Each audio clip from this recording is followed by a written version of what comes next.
మోకాళ్ళ నొప్పులనేది ఈ మధ్య కొంచెం యంగ్ ఏజ్‌లో గూడా వచ్చేస్తున్నాయి. అవును. అసలేం చేయాలి మోకాళ్ళ నొప్పులు రాగానే? ఇప్పుడు ఫస్ట్ వాళ్ళు చేయాల్సిందేందంటే, నొప్పులు తగ్గించేటటువంటి పెయిన్ కిల్లర్స్ మీద కాదు డిపెండ్ అవ్వాల్సింది. ఆడ మోకాల్లోని గుజ్జు తగ్గుతుంది గదా! ఆ గుజ్జుని మళ్ళా పూర్తిగా కరిగిపోకుండా దానికి ఆనకట్టేయాలి ఫస్ట్.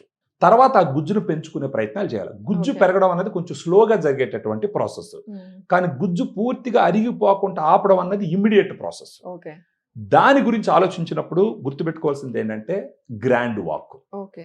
ఈ గ్రాండ్ వాక్ అనేది ఏంటంటే దీంట్లో ఇది సప్లిమెంట్. ఇది హ్మ్. Natural dietary supplement. ఈ హ్మ్. గ్రాండ్ వాక్‌లో 8 రకాల ఇంగ్రీడియెంట్స్ ఇవ్వడం జరిగింది. అన్ని సప్లిమెంట్సే. ఓకే. అందులో గ్లూకోజమైన్ 1500 మిల్లీగ్రామ్, కాంట్రాక్టిన్ 1200 milligram, curcumin 1500 milligram, collagen 40 milligram, boswellia serrata 250 MG, హ్మ్. వైటమిన్ సి 80 ఎంజీ, తర్వాత పైపరిన్ అని ఉంటుంది. అంటే మిరియాల నుంచి తీసిన ఎక్స్ట్రాక్ట్ 15 హుహుహు. Milligram, pinus gerardiana bark extract అని ఉంటుంది 100 మిల్లీగ్రామ్. మొత్తం 8 ఇంగ్రీడియెంట్స్ ఉంటాయి. హ్మ్. 8 ఇంగ్రీడియెంట్స్ ఇవ్వడానికి రీజన్ ఏంటంటే, ఇప్పుడు గుజ్జు కరిగిపోకుండా అరికట్టాలన్నా, ఫర్దర్‌గా గుజ్జు పెరగాలన్నా దానికి ఒక బలమైన సప్లిమెంట్ ఇవ్వాలి. హ్మ్. అందుకని 8 రకాలైనటువంటి సప్లిమెంట్స్ ఏయడం జరిగింది. సెకండు, నేను చెప్పిన ఇప్పుడు డోస్ కూడా మీరు చూసినారంటే కొంచెం good amount of dose.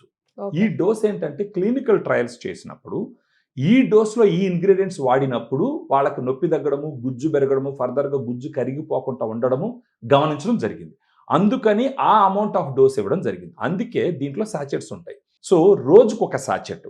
Morning గాని, ఆఫ్టర్‌నూన్ గాని భోజనం తర్వాత ఒక 250 ఎంఎల్ వాటర్‌లో మిక్స్ చేసుకొని, రోజుకు ఒక సాచెట్ తాగుతూ పోతే గనక, ఒక 1 మంత్‌కి డిఫరెన్స్ తెలుస్తుంది. కనీసం 3-6 మంత్స్ గాని వాడితే సిగ్నిఫికెంట్‌గా వాళ్ళ మోకాళ్ళ నొప్పులు తగ్గుతాయి. అంటే దాని అర్థం ఏంటంటే, గుజ్జు కరిగిపోవడం కంట్రోల్ చేసింది.